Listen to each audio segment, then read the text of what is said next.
Good morning all of you. Welcome to Anjan TV1 news.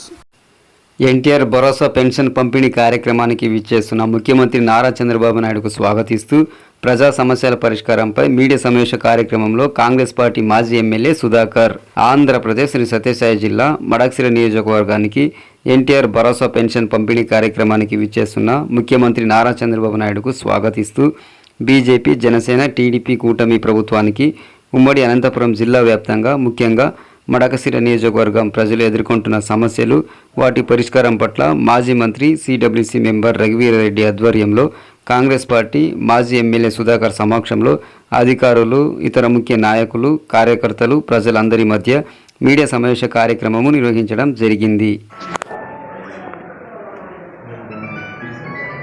Andhra Pradesh రాష్ట్ర ముఖ్యమంత్రి గౌరవనీయులు నారా చంద్రబాబు నాయుడు గారు మడక్సిరకు వస్తున్న సందర్భంగా ముఖ్యమంత్రి యోజన దృష్టికి జిల్లా సమస్యలు, ప్రత్యేకించి మన నియోజకవర్గం ప్రజలు ఎదుర్కొంటున్న సమస్యలని వాళ్ళ దృష్టికి ఒక ఉత్తరం ద్వారా తీసుకెళ్లాలని కాంగ్రెస్ పార్టీ నిర్ణయించి ఆ మేరకు మిమ్మల్ని ఆహ్వానించడం జరిగింది. మీకందరికీ కూడా నమస్కారం. మిత్రులారా, మీకందరికీ తెలిసిన విషయాలే, మీ మధ్యలో ఉన్న విషయాలే. ఉమ్మడి జిల్లా ప్రజలు, మన నియోజకవర్గం ప్రజలు అనుభవిస్తున్న సమస్యలకు పరిష్కారం గౌరవ ముఖ్యమంత్రి వర్యుల ద్వారా చేకూరుతుందనే అపారమైన నమ్మకంతో ఈ ఉత్తరం రాయడం జరిగింది. దానికి సంబంధించి ఉత్తరాలు కూడా మీకు ఇవ్వడం జరుగుతుంది. మీ ద్వారా విస్తృతంగా ఈ విషయం ముఖ్యమంత్రి వర్యుల దృష్టికి పోయి సత్వర పరిష్కారానికి దోహదం చేయాలని నేను కోరుతూ, రెండు సమస్యలు ఉమ్మడి జిల్లాకు సంబంధించి అనంతపురం జిల్లా, సత్యసాయి జిల్లాలో ఏమున్నాయి, తర్వాత మన మడక్సిర నియోజకవర్గానికి సంబంధించి ఏమున్నాయనే విషయాలు మీకు ఉత్తరం ఇచ్చినప్పటికీ బాధ్యత గల వ్యక్తిగా మీ దృష్టికి తీసుకురావడం జరిగింది. ఆనాడు మీకందరికీ తెలిసిన విషయమే, డాక్టర్ నీలకంఠాపురం రఘువీరారెడ్డి గారు మంత్రిగా ఉన్నప్పుడు ఒక ప్రత్యేకమైన చొరవ, శ్రద్ధ చూపించి ఈ జిల్లాను శాశ్వత కరువు నివారణ నుంచి రక్షించాలనే ఉద్దేశంతో ప్రాజెక్ట్ అనంత అనే కార్యక్రమాన్ని రూపొందించడం జరిగింది. రైతు సంఘాలతోటి, ప్రముఖమైన శాస్త్రజ్ఞులతో, ప్రతిపక్ష నాయకులతో, ప్రజా సంఘాల నాయకులతో, జిల్లాలో ఉండే రచయితలు, అభ్యుదయ భావాలు కలిగిన వారందరితో కలిసి మాట్లాడి ప్రాజెక్ట్ అనంతను రూపొందించగా దానికి పేరు పెట్టిన వ్యక్తి ఈరోజు నాకు చాలా సంతోషంగా ఉంది.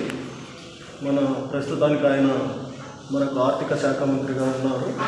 అప్పుడు ప్రతిపక్ష ఎమ్మెల్యే ఉన్నారు పర్యావరణ కేశవులు గారు.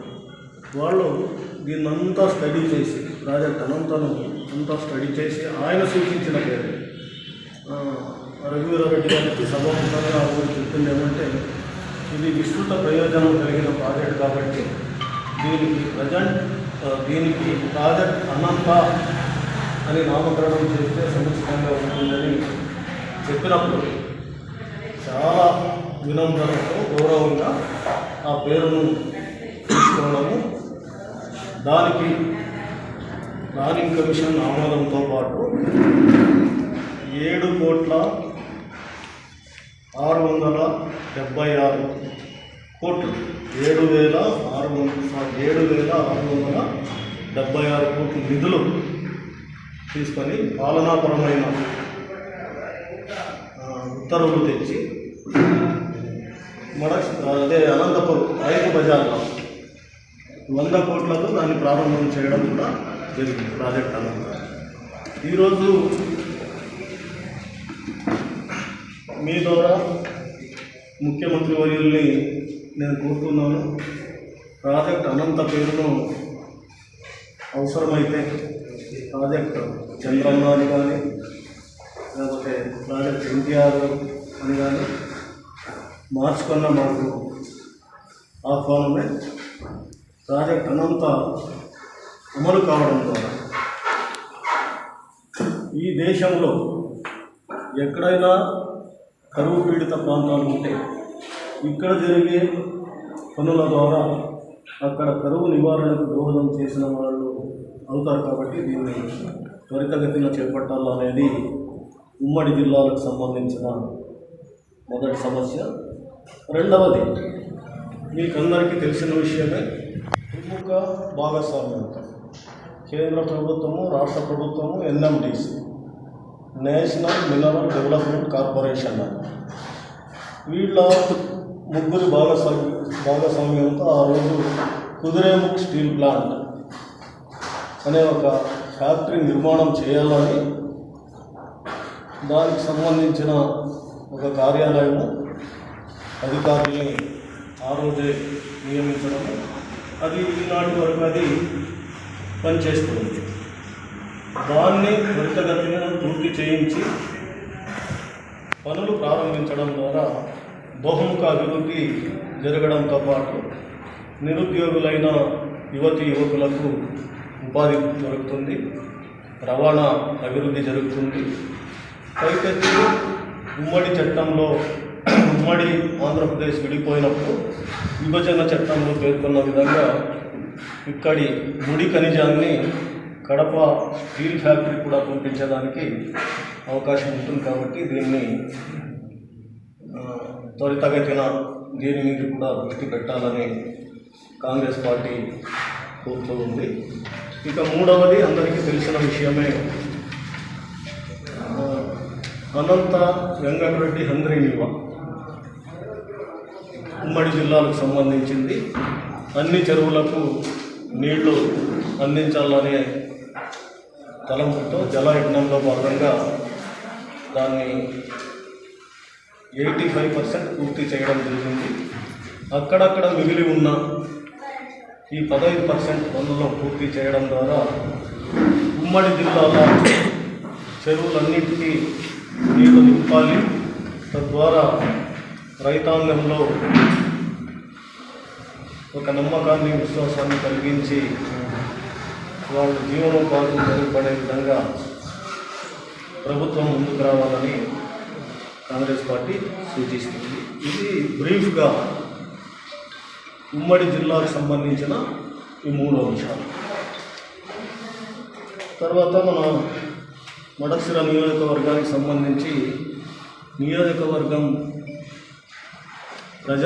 సమస్త ప్రజల నాలుకలో నానుకున్నటువంటి అంశాలు 4 ఉన్నాయి. ఒకటి,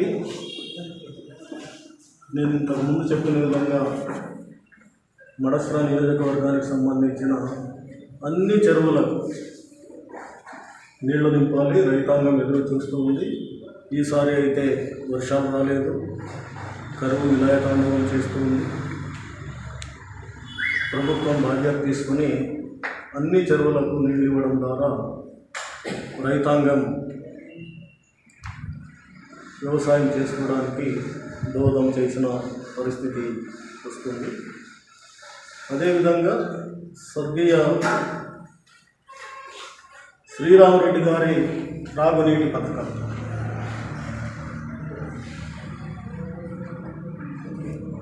అది కొంచెం అస్తవ్యస్తంగా నడుస్తూ ఉంది. దాన్ని సక్రమమైన పద్ధతితో నడిపించి ప్రజానికానికి అందరికీ కూడా ప్రతి ఇంటికి కూడా తాగునీటిని అందుబాటులోకి తీసుకురావాలనేది కాంగ్రెస్ పార్టీ కోరుతూ ఉంది.